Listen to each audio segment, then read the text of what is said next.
राहुल गांधी कह रहे हैं भाजपा 150 से 180 सीट जीतेगी। केजरीवाल कह रहे हैं भाजपा 220 से 250 सीट जीत सकती है। वहीं उनकी बगल में बैठे अखिलेश यादव दावा कर रहे हैं कि भाजपा सिर्फ 143 सीट जीत पाएगी। उधर ममता बनर्जी का दावा है भाजपा 200 सीट से आगे नहीं बढ़ पाएगी।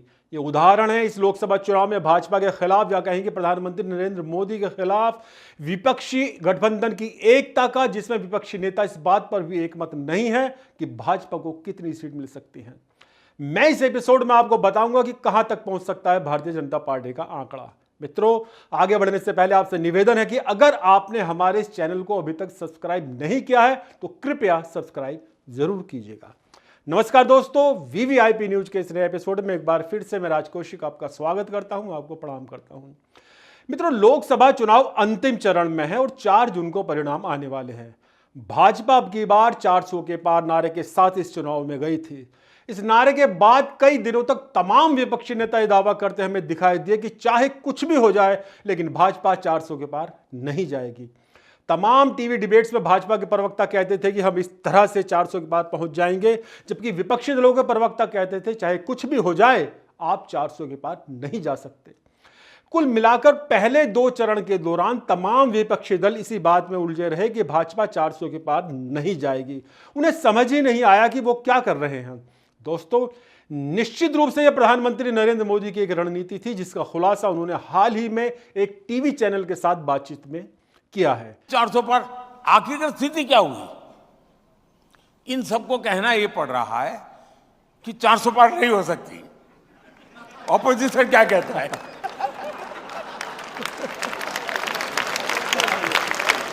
उनको समझ ही नहीं आया कि कहां ले जा रहा हूं मैं।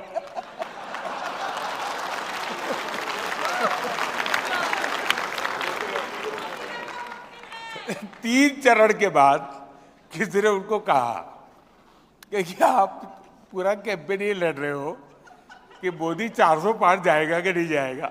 दोस्तों, अगर अब की बार 400 के पार का नारा प्रधानमंत्री नरेंद्र मोदी की रणनीति के तहत था और विपक्षी दल कुछ समय के लिए इसमें उलझकर रह गए थे तो इसका परिणाम क्या होगा ये तो 4 जून को ही पता लग सकेगा। लेकिन इतना जरूर है कि कुछ समय के लिए इसका असर दोनों ही पक्षों पर दिखाई दिया। दोनों ही पक्ष यानी भाजपा और विपक्षी दलों दोनों पर।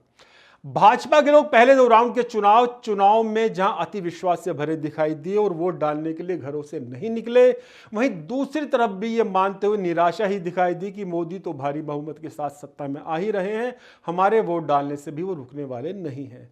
इसलिए विपक्ष के लोग भी कम संख्या में वोट डालने के लिए निकले। तीसरे चरण से चुनाव में दोनों तरफ से कुछ उत्साह दिखाई दिया और सभी बड़े विपक्षी नेताओं ने कहना शुरू कर दिया कि भाजपा सरकार नहीं बना पाएगी।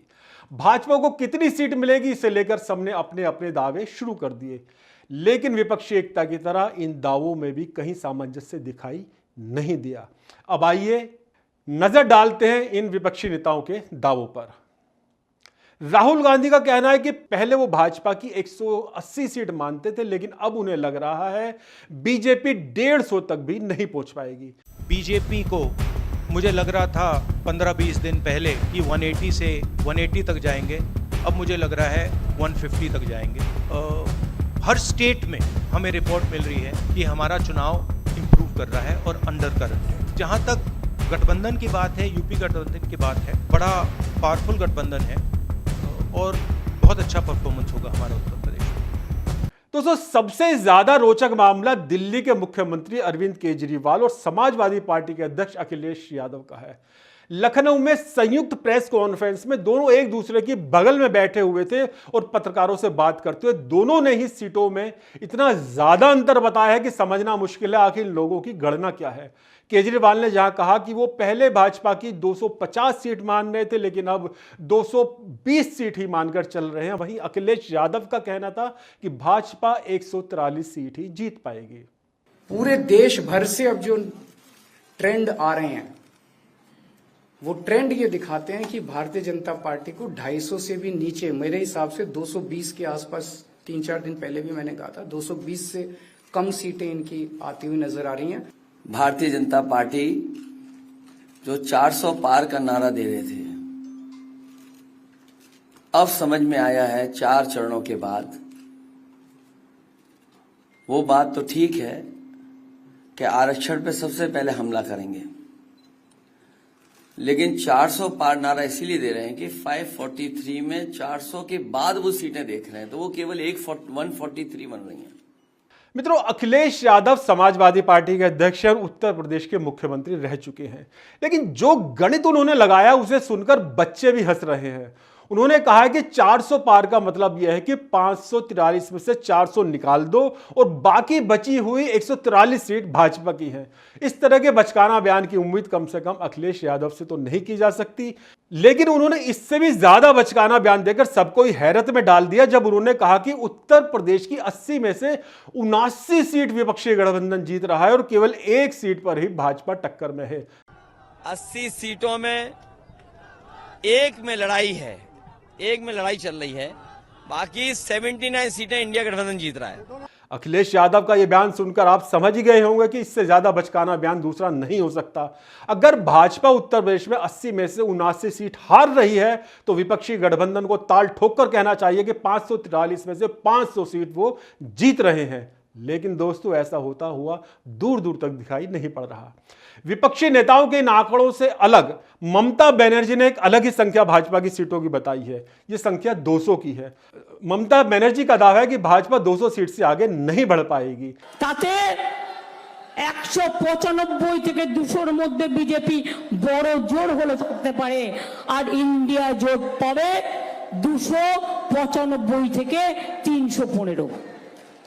दोस्तों, दूसरे राउंड के बाद से विपक्षी दलों ने यह तो कहना शुरू कर दिया कि भाजपा सरकार नहीं बना पा रही है और उसकी इतनी सीट कम आ रही है, लेकिन इंडी गठबंधन का कोई भी दल अब तक यह नहीं बता पाया है कि उसकी अपनी कितनी सीट आ रही है।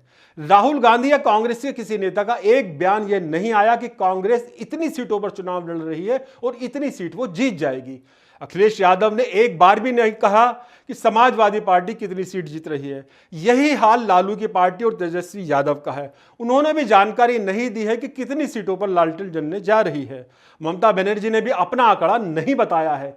इन लोगों का आंकलन और गणना किस तरह से चल रही है कि भाजपा की सीट तो सब बता रहे हैं, लेकिन उनकी अपनी पार्टी की कितनी सीट आ रही हैं इस पर सबने मौन साध रखा है। अच्छा होता कि सभी विपक्षी दल ये भी खुलकर बता देते कि पिछले लोकसभा चुनाव में उनकी इतनी सीट थी और इस बार इतनी सीट उनकी बढ़ रही है।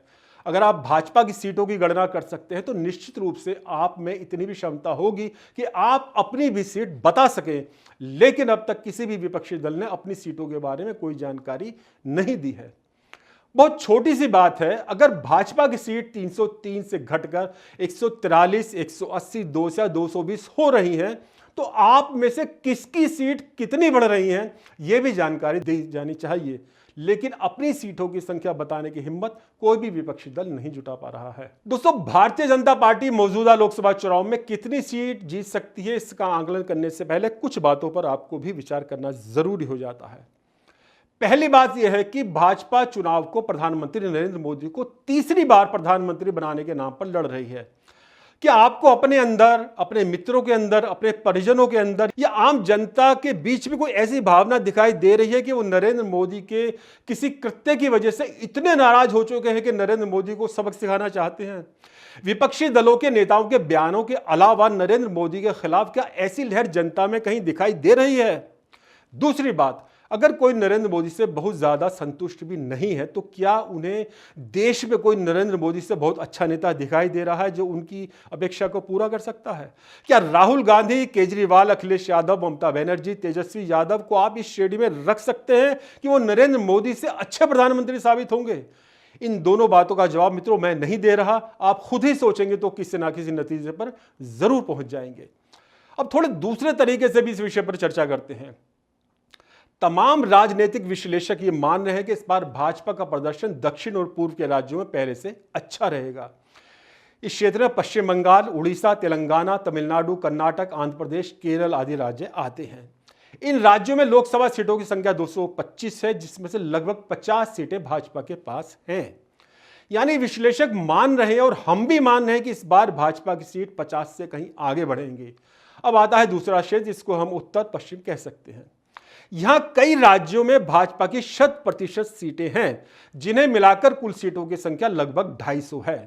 क्या आप बता सकते हैं उत्तर और पश्चिम में कोई ऐसी लहर चल रही है जो भाजपा को इतना नुकसान पहुंचा देगी कि उसकी सीटों की संख्या अचानक घटकर बहुत ज्यादा कम हो जाएगी? आगे बढ़ने से पहले कुछ दिलचस्प सवालों पर भी विचार करते हैं। अगर पश्चिम बंगाल में भाजपा के कार्यकर्ताओं के साथ हिंसा हो रही है, उनकी हत्या हो रही है, टीएमसी की गुंडागर्दी बढ़ रही है, रामनवमी और हनुमान जयंती पर हिंदू संगठनों की शोभा यात्राओं पर मजहबी पथराव किया जा रहा है, तो क्या इससे पश्चिम बंगाल में और देश में भाजपा की सीट कम हो जाएंगी? कोलकाता हाईकोर्ट ओबीसी के नाम पर मुसलमानों को आरक्षण देने के खिलाफ निर्णय सुना रहा है और ममता बनर्जी कह रही है कि वो इस आदेश को नहीं मानेंगी। तो दोस्तों, क्या इससे पश्चिम बंगाल और देश के बाकी हिस्सों में भाजपा को कोई नुकसान होगा? तेजस्वी यादव चुनाव से पहले नवरात्रि के दिन मछली खाने का वीडियो रिलीज कर रहे हैं, तो क्या इससे बिहार और देश के अन्य हिस्सों में भाजपा को कोई हानि होगी? दिल्ली शराब घोटाले के मामले में गिरफ्तार deputy chief minister Manish Sisodia की जमानत की अर्जी बार बार खारिज हो रही है और हाईकोर्ट टिप्पणी कर रहा है कि इनका इन्वॉल्वमेंट नजर आ रहा है। तो दोस्तों, क्या इससे भाजपा की सीट कम हो जाएंगी? शराब घोटाले में अरविंद केजरीवाल की गिरफ्तारी के बाद सुप्रीम कोर्ट सिर्फ चुनाव प्रचार के लिए अंतरिम जमानत दे रहा है और 2 जून को फिर से केजरीवाल जेल में पहुंच जाएंगे। तो क्या इससे भाजपा को कोई नुकसान होगा? ईमानदारी से सोचिए कि केजरीवाल के बाहर आने के बाद उनके घर पर उनकी ही पार्टी की सांसद स्वाति मालीवाल के साथ उनके ही सहायक विभव कुमार मारपीट करते हैं और मामला पुलिस तक पहुंचता है। विभव कुमार गिरफ्तार हो जाते हैं और उन्हें तुरंत जमानत नहीं मिलती। तो क्या इसमें भाजपा का कोई नुकसान है? आम आदमी पार्टी और कांग्रेस दिल्ली में मिलकर चुनाव लड़ रहे हैं, लेकिन एक ही दिन में राहुल गांधी और अरविंद केजरीवाल अलग अलग सभाएं और रैली कर रहे हैं। वो एक मंच पर आ भी नहीं रहे। तो क्या इससे भाजपा की सीटें कम हो जाएंगी? महाराष्ट्र को सबसे ज्यादा निशाने पर लिया जा रहा है कि वहां भाजपा का सफाया हो जाएगा। अब आप ये बताइए कि उद्धव ठाकरे की शिवसेना पर हिंदुत्व विरोधी ठप्पा लग जाने और इसके एक बड़े धड़े के अलग होकर भाजपा के साथ सरकार बना लेने और उस धड़े को ही असली शिवसेना की मान्यता मिल जाने से क्या भाजपा की सीटें कम हो सकती हैं? शरद पवार की एनसीपी टूट जाने और उनके भतीजे अजीत पवार के नेतृत्व में एक धड़े के भाजपा के साथ आ जाने से क्या भाजपा कमजोर हो जाएगी? कांग्रेस और अन्य विपक्षी दलों के कुछ नेताओं द्वारा चुनाव के दौरान यह कहने से कि मुंबई हमले के दौरान आतंकवादी कसाब ने हेमंत करकरे को नहीं मारा था बल्कि भाजपा समर्थक एक पुलिस अधिकारी ने ही हेमंत करकरे को मारा था, क्या इससे भाजपा की सीटें कम हो सकती हैं? मित्रों, ऐसे ही दिलचस्प सवाल अभी और भी है। ईमानदारी से उन पर चिंतन कीजिएगा तो काफी हद तक जवाब अपने आप मिल जाएंगे। लोकसभा चुनाव के दौरान कांग्रेस के नेताओं द्वारा भाजपा और प्रधानमंत्री से कहना कि पीओके की बात मत कीजिए, पाकिस्तान के पास एटम बम है, और फारूक अब्दुल्ला का यह कहना कि पाकिस्तान ने चूड़ियां नहीं पहन रखी हैं, मित्रों, क्या इससे भारत में भारतीय जनता पार्टी को चुनावी नुकसान हो सकता है? कांग्रेस के वरिष्ठ नेता सलमान खुर्शीद की भतीजी और समाजवादी पार्टी की प्रत्याशी मोदी के खिलाफ वोट जिहाद की बात करती है, तो क्या इससे मोदी कमजोर होंगे? एक बड़ा सवाल। 500 साल की मुकदमेबाजी और संघर्ष के बाद राम मंदिर का निर्माण अयोध्या में हुआ और धूमधाम के साथ प्राण प्रतिष्ठा समारोह भी हुआ। क्या इससे बीजेपी को राजनीतिक नुकसान हुआ होगा? रामलला के प्राण प्रतिष्ठा समारोह का कांग्रेस अन्य विपक्षी दलों ने खुलकर बहिष्कार किया। क्या इससे भाजपा को हानि होगी? लोकसभा चुनाव के दौरान अचानक कांग्रेस और विपक्षी दल मुस्लिम आरक्षण का मुद्दा उठाकर खुलकर दावे करते रहे कि वो सत्ता में आए तो मुसलमानों को आरक्षण देंगे, और प्रधानमंत्री नरेंद्र मोदी और भाजपा के नेता खुलकर कहते रहे कि धर्म के आधार पर आरक्षण नहीं होने देंगे। तो दोस्तों, क्या इससे भाजपा की सीटें कम हो सकती हैं? मोदी सरकार ने लोकसभा, राज्यसभा और विधानसभाओं में महिलाओं के लिए 33% आरक्षण का प्रस्ताव पास कर दिया, जो आने वाले समय में लागू हो जाएगा। तो क्या इससे महिलाओं के बीच भाजपा की लोकप्रियता घट जाएगी और भाजपा को नुकसान होगा? चुनाव से पूर्व भाजपा ने समान नागरिक संहिता लागू करने की घोषणा भी अपने संकल्प पत्र में की है। तो क्या यह भाजपा के लिए घाटे का सौदा रहेगा? चुनाव के दौरान इस तरह की रिपोर्ट आई कि आजादी के बाद से मुसलमानों की जनसंख्या में 45% तक वृद्धि हुई और हिंदुओं की संख्या घट रही है। तो इससे क्या भाजपा को नुकसान होगा? मित्रों, उत्तर प्रदेश को लेकर भी कांग्रेस और विपक्षी गठबंधन बड़े बड़े दावे कर रहे हैं कि इस बार उत्तर प्रदेश में भाजपा की सीट बहुत ज्यादा घट रही है। भारत का कौन नागरिक नहीं जानता कि योगी आदित्यनाथ की लोकप्रियता दिन ब दिन बढ़ रही है। उनकी लोकप्रियता के कारण ही प्रधानमंत्री नरेंद्र मोदी के बाद सबसे ज्यादा चुनावी जनसभाएं योगी आदित्यनाथ की कराई गई हैं। योगी आदित्यनाथ की लोकप्रियता का कारण उनके द्वारा यूपी में किए गए कार्य हैं। उत्तर प्रदेश की कानून व्यवस्था में गुणात्मक सुधार हुआ है, तो क्या इससे उत्तर प्रदेश में लोकसभा चुनाव में भाजपा को नुकसान होगा? बड़े बड़े माफिया या तो जेल में पहुंचा दिए गए हैं या एनकाउंटर में मार दिए गए हैं, तो क्या इससे भाजपा की सीट उत्तर प्रदेश में कम हो सकती है? मित्रों, अगर इन बातों से भाजपा को नुकसान नहीं फायदा होने की संभावना है, तो विपक्षी दलों को बताना चाहिए कि भाजपा की सीट किस आधार पर कम हो जाएंगी या वो सरकार से कैसे बाहर हो जाएगी। एक महत्वपूर्ण सवाल, राहुल गांधी और कांग्रेस के नेताओं ने जिस तरह से चुनाव में हिंदू समाज को जातियों में बांटने का प्रयास किया है, क्या वो किसी भी राष्ट्र और समाज के लिए हितकर है? अगर वो हितकर नहीं है, तो कांग्रेस को उससे कैसे फायदा हो सकता है? एक अन्य महत्वपूर्ण सवाल, राहुल गांधी ने पूरे चुनाव में केवल यह मुद्दा जोर शोर से उठाया कि नरेंद्र मोदी संविधान को बदलना चाहते हैं। राहुल गांधी संविधान बदलने का आरोप लगाते रहे, उधर भाजपा का आईटी सेल पुरानी वीडियो सोशल मीडिया पर डालता रहा, वायरल करता रहा, जिनमें बताया गया कि किस तरह राजीव गांधी संविधान बदलने की बात करते थे और किस तरह इंदिरा गांधी ने कई बार संविधान में संशोधन किया। सोशल मीडिया पर यह सब वायरल होने से क्या बीजेपी को नुकसान हुआ होगा? एक और महत्वपूर्ण सवाल मित्रों, कांग्रेस और विपक्षी दल यही कहते रहे कि भाजपा शासन में गरीबी, बेरोजगारी और महंगाई बढ़ी है। क्या आपको लगता है यह मुद्दा इतना इस चुनाव में छा गया कि लोगों ने मोदी को सत्ता से बाहर करने का मन बना लिया? मित्रों, आपकी उम्र चाहे जितनी भी हो, याद कीजिएगा बचपन से लेकर अब तक हर चुनाव में गरीबी, बेरोजगारी और महंगाई का मुद्दा उठता रहा है। सबसे ज्यादा यह मुद्दा कांग्रेस की तरफ से उठाया गया है। इसके बावजूद कांग्रेस सरकारें आज तक ना बेरोजगारी दूर कर पाई, ना महंगाई और गरीबी को हटा पाई। फिर अब ऐसा कौन सा चमत्कार नरेंद्र मोदी से करने की उम्मीद लोग रखते हैं, जिसके पूरा ना होने पर वो मोदी को सत्ता से बाहर कर देंगे? मित्रों, ये कुछ ऐसे सवाल हैं जिन पर आप मनन करेंगे तो निश्चित रूप से किसी निष्कर्ष पर आप खुद ही पहुंच जाएंगे। अब आखिर में मैं आपको बता दूं, मेरा विश्लेषण तो यही कहता है कि 2019 के मुकाबले भाजपा अपनी स्थिति में सुधार ही करेगी। उसकी सीट पहले से कुछ ज्यादा आ सकती है, कम होने की आशंका फिलहाल बिल्कुल दिखाई नहीं दे रही। फिर भी दोस्तों, लोकतंत्र में जनता के हाथ में ही सारी ताकत होती है। वो जो चाहती है वही परिणाम सामने आते हैं। लेकिन फिलहाल इस चुनाव में जनता इस हद तक मोदी और भाजपा से नाराज दिखाई नहीं दे रही कि उसने मोदी को सत्ता से हटाने का मन बना लिया हो। इसलिए अपना विश्लेषण तो यही कहता है कि मोदी एक बार फिर से देश के प्रधानमंत्री बनने जा रहे हैं। तो मित्रों, आज के एपिसोड में बस इतना ही। जल्द मिलेंगे नए एपिसोड में नए विषय के साथ। नमस्कार।